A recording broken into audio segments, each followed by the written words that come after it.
guys! Welcome to the first ever video in my channel. So, ito na nga.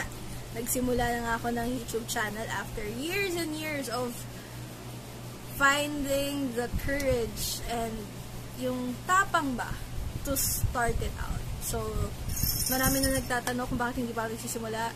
It's because I'm scared and I am scared now. So, hope you guys enjoy watching this video, and if you want to see me do this look, just keep watching.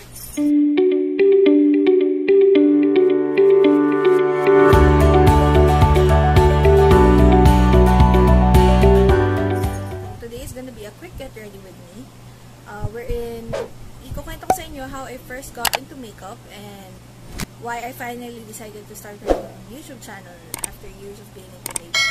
So I already did my brows off camera. So what I used is the L'Oreal Brow Artist Designer Pro for this one.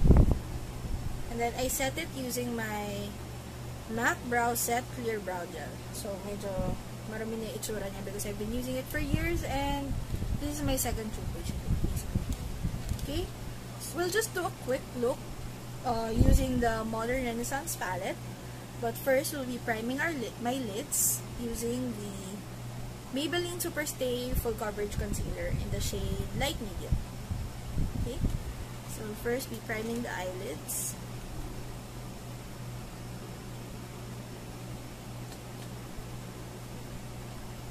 Then I'll just be blending it in.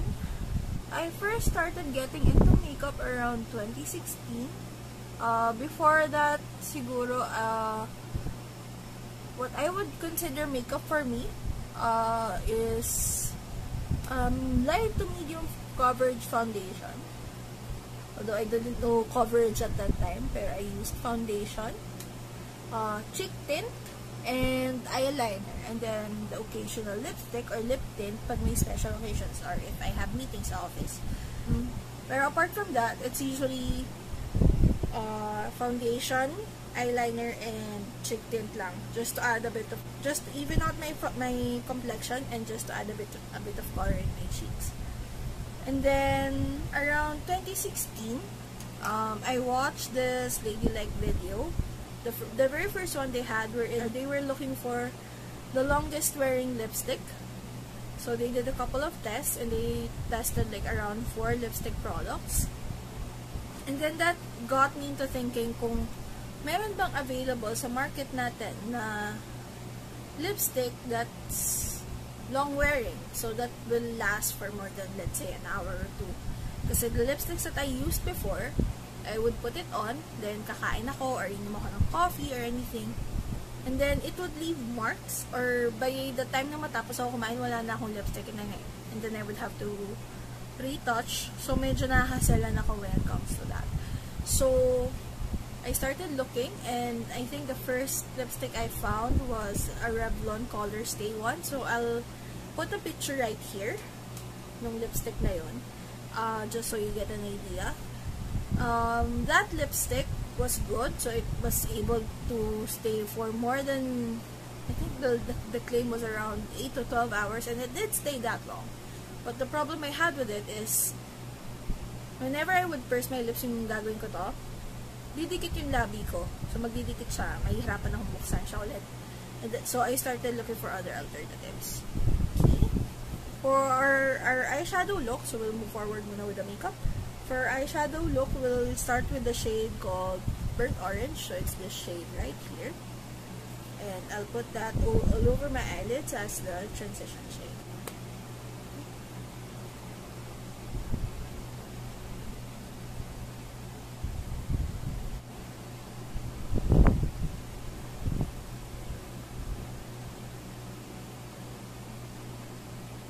Next, we'll be using the shade Love Letter. It's this shade right here. And that will go on my crease. Here.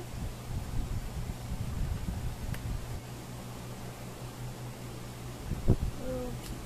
So, going back to our story, after I found that Revlon item, I started looking into other brands of lipsticks. So, that's when I discovered, I think I heard it from a couple of my friends in my previous work, about ColourPop matte lipstick. So, I think bago pa lang si ColourPop nung time na yun. And they just came out with a bunch of shades during that time. Or at least, that's the first time I've heard of it. So, I might be wrong. Baka matagal na sila nun.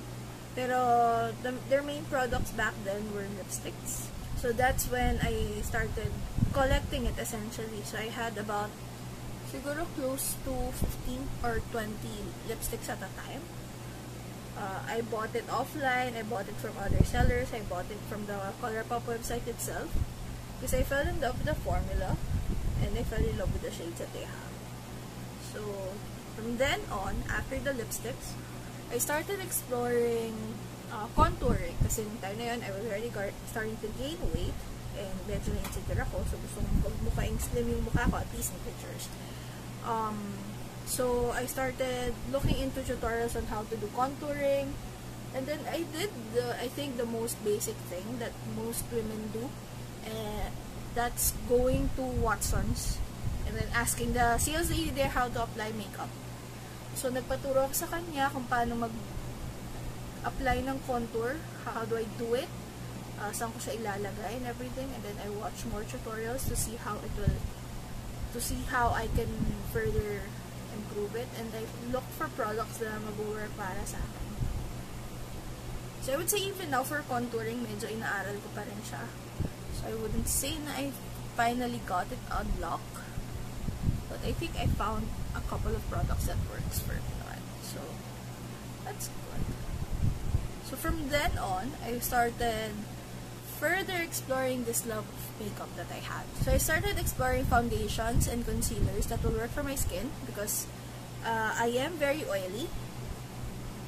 So, hindi lahat ng foundation sticks to my skin, or some foundations make my skin even more oily, which is annoying. Kasi maliban sa oily, pawisin din ako. So, I really have to look for ways to make makeup stay on my face. Okay?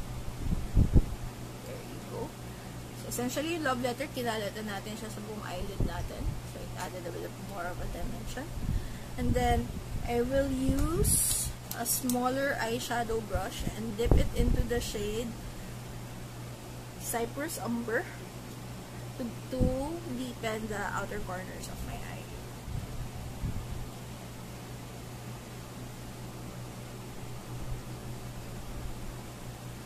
It just adds a bit more of a dimension.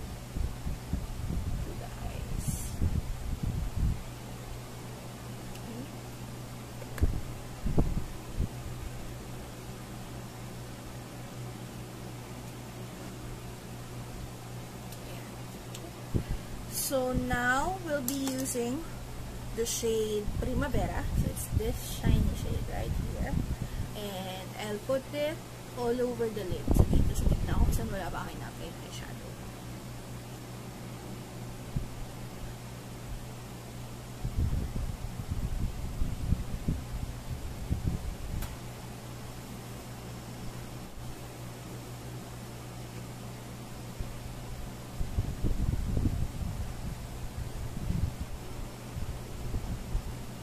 Then I'll just grab a fluffy brush and just blend it all in para mawala lang yung harsh line between the shimmer shade and the crease shade.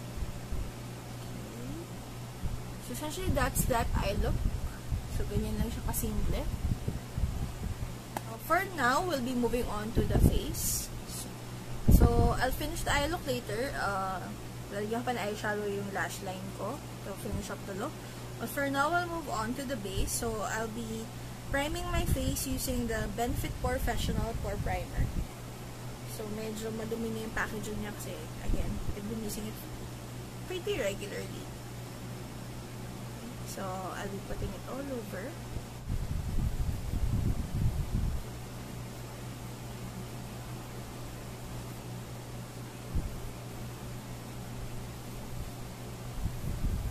Then after that, I'll be using the Aspasia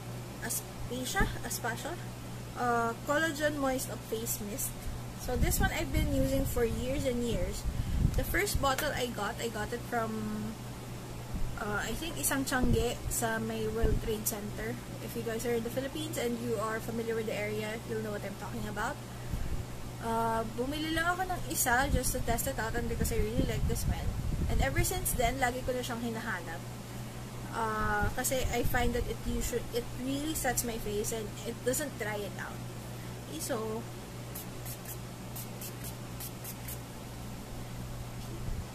while that's drying, I'll be preparing my foundation, which is the L'Oreal Infallible 24-Hour Fresh Wear. I'm in the shade Radiant Beige, and this foundation I think is one of the best foundations for me because I find that it doesn't dry out my skin and it doesn't cling to my dry spots. Kasi itong ECQ, syempre, hindi tayo kalalabas, bad eating habits, so my skin has been drying out a bit on certain areas. So ngayon, this foundation, I've been playing around with it and I think it's working for me. It doesn't dry out my skin. Okay, so, andun na yung foundation. Kalat natin.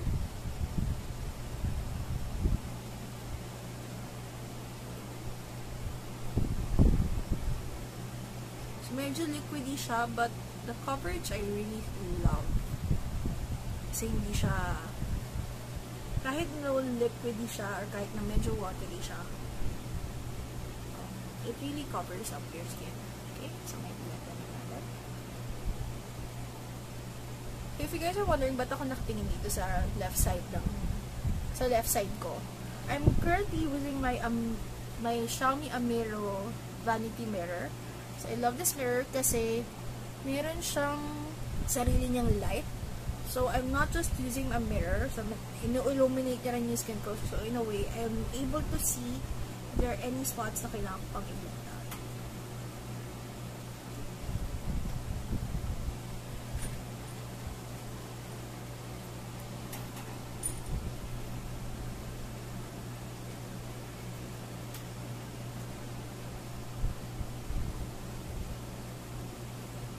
Okay, so whatever's left on the brush, ikakalat lang natin siya sa neck para pantayin mo yung kulay ng neck natin.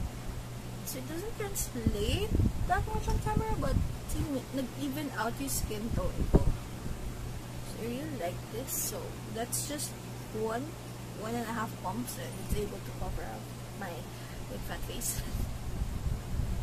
So now we'll be moving on to concealer. So for concealer, I'll be using the BLK concealer in the shade Honey. Just a little bit.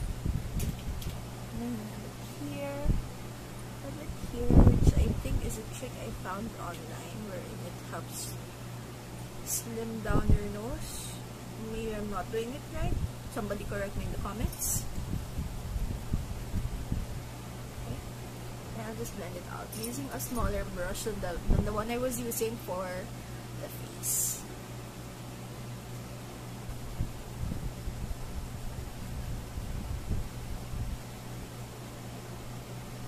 So one thing I noticed after a couple of uses of this concealer is a little goes a long way.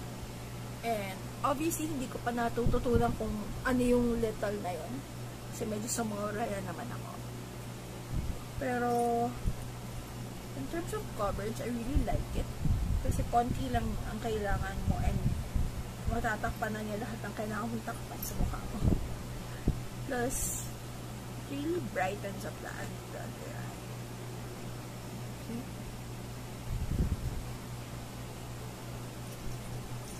So, blending out the nose. So, yan. Mukha na siyang matangos.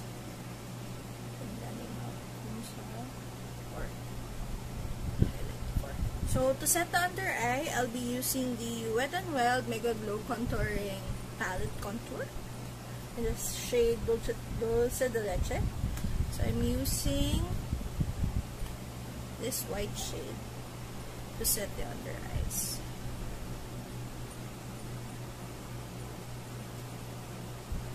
So, ito rin, na-discover ko rin tong product na to through watching YouTube videos and at the same time, dun sa same Tianggian na kung saan ko nakita to.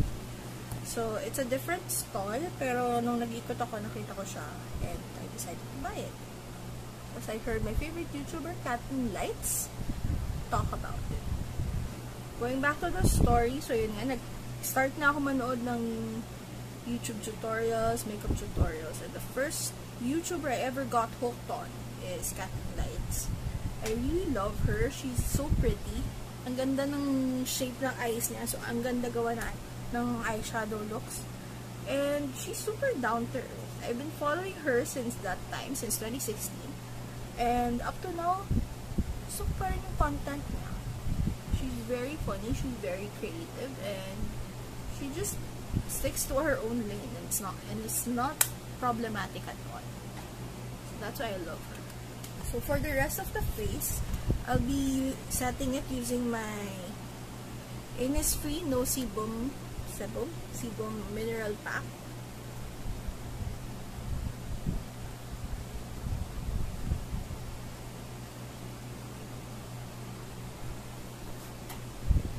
So before we move forward with the rest of the face, we'll finish up the eye look.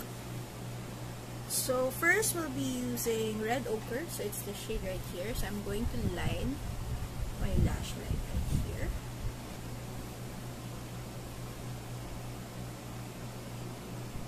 So I like to line it because I like that precise color.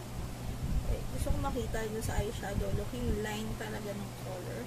And then I'll blend it out with another eyeshadow shade.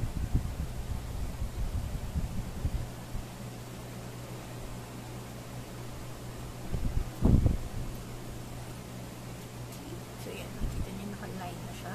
Then I'm going to use the shade Real Gar, so it's this one, to blend out the color that I put in, yung niline ko sa lash line.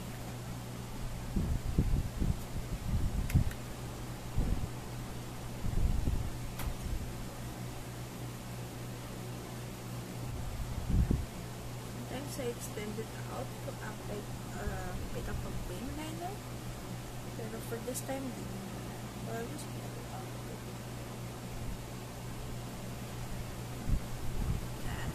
And then we'll use the shade Vermeer here and put it in the inner corners.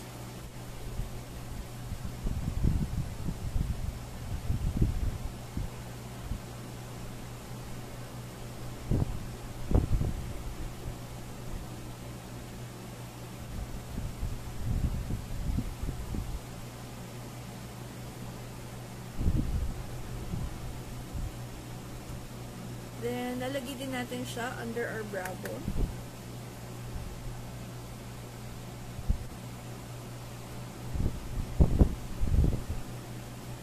Okay, so next we'll be doing our eyeliner. So, I'll be using this Hello Kitty eyeliner that I found sa Daiso. I think this is around 200 pesos or 195. Yeah, I think I found it there and I really like it. Even though I don't really like yung mga brush tips na bit, I really like it. Kasi long wearing siya. And it's easy to use.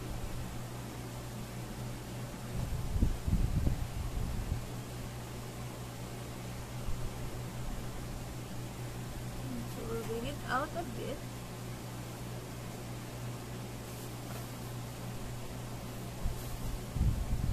Then we'll do the other eye.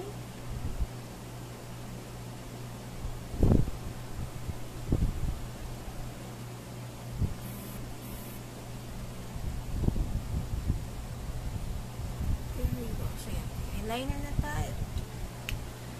Now we're gonna use this Hello Kitty curling mascara. Again, found in Daiso for around 200 pesos. For this one, I think it's really good for like those yung mga no makeup look days because it really doesn't do a lot for my eyelashes. But at the same time, eyelashes are the easiest to work with because makapal siya. But it shoots straight down kahit na anong curl ang gawin ko. And usually I would curl it, but I left my eyelash curler sa office. And it's easy to. So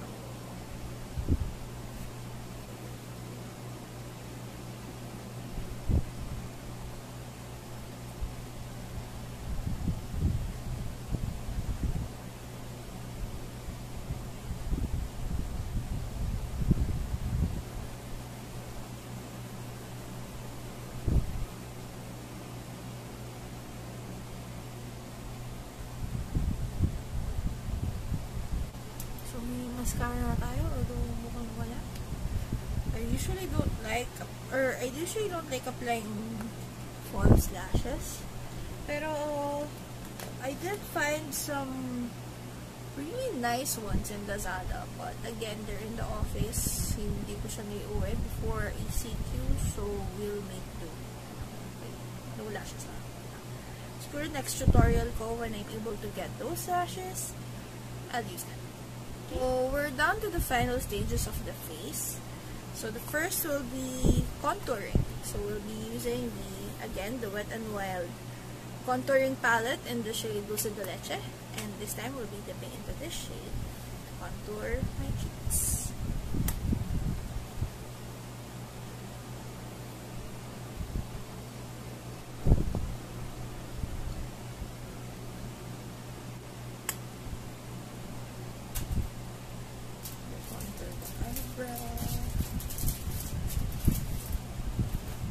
We'll contour the jawline. So this trick I saw Tati Westbrook do, or it was done to her by a popular makeup artist. I'll link the video down below maybe.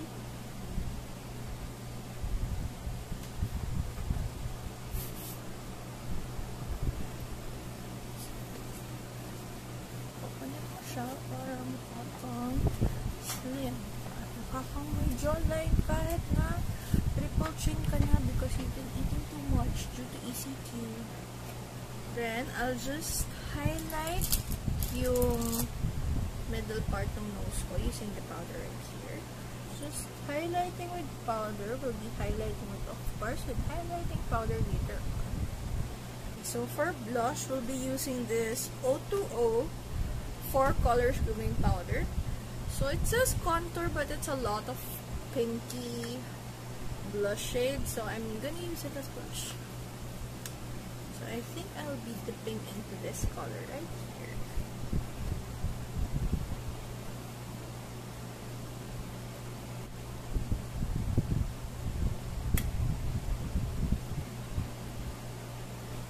It's a nice blushy pink. Look at how shade build. Okay, next is a bit of setting spray, just so we can set all the powders together.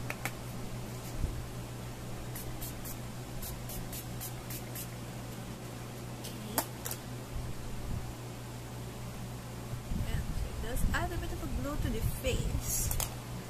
Next is my favorite step, actually, which is, I think, a lot of beauty girls' favorite step, which is highlighting. For highlighting, I'll be using the Revlon Photo Ready Sunlit Dream Highlighting Palette. So, this one is actually my favorite because it's not that expensive as compared to like high-end highlighters that can cost like around 1,000 to 2,000 for one pan. But this one has 4. This one has 4 blinding highlights, and I really, really love using it. So, we'll be dipping into this shade first.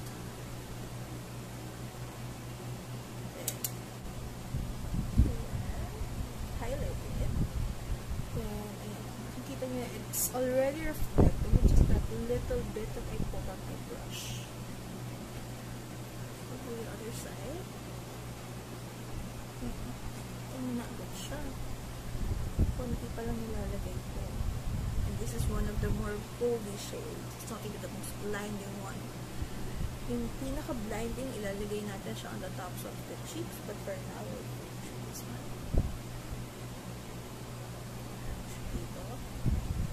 Why not?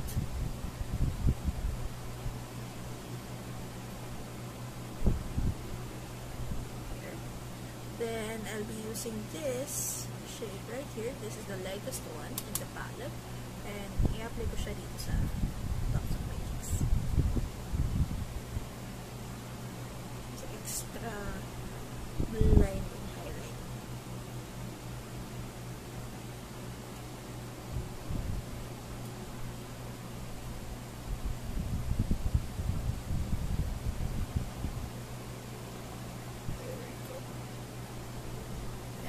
So who would think na a simple highlighting palette would be comparable to more expensive highlighting palettes? then we'll use a different brush to highlight the Cupid's bow. So ito, gagamitin ko to. Highlight ko. Then, same shade. Highlight the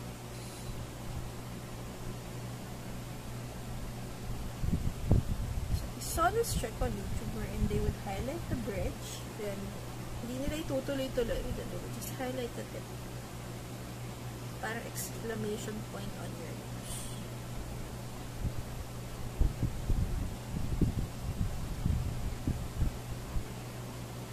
There you go. So, the final step that we have is lips, and we'll be using the Revlon Kiss Cloud Blotted Lip Color in the shade Chocolate Sierra. So, this is one of my favorite shades because it's dark, but it doesn't really translate as like super dark. So, it really goes with any kind of eye look that I do. So, hindi siya nagka-clash with anything that with any eye look that I do. Even if I do the craziest eye looks, it will still look nice.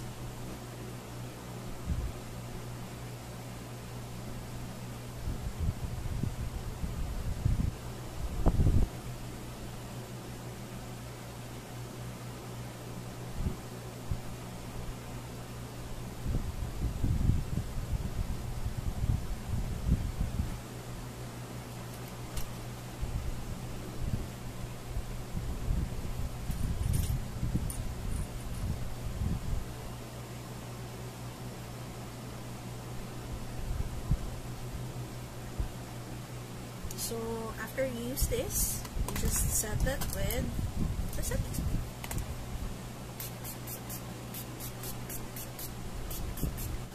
Okay, so just let it dry, and that completes this look. And guys, so that completes this look. So, very simple. Well, simple by my standards. Okay lang. It's fun to do simple looks every now and then. So, this is something that you can easily replicate with any kind of rosy colored palette that you have at home. And of course, all of these are available locally. I think the Modern Renaissance palette is already available in your stores. Correct me if I'm wrong. And the rest of it I just found online through Plasmo stores. And yung iba I found offline. So that completes this look. Thank you guys for watching, and comment down below kung ano pa yung mga looks na gusto nyong gawin ko. And I'll do my best to review them and recreate them. Then, yeah. So, thank you guys for watching, and I'll see you in the next video. Bye!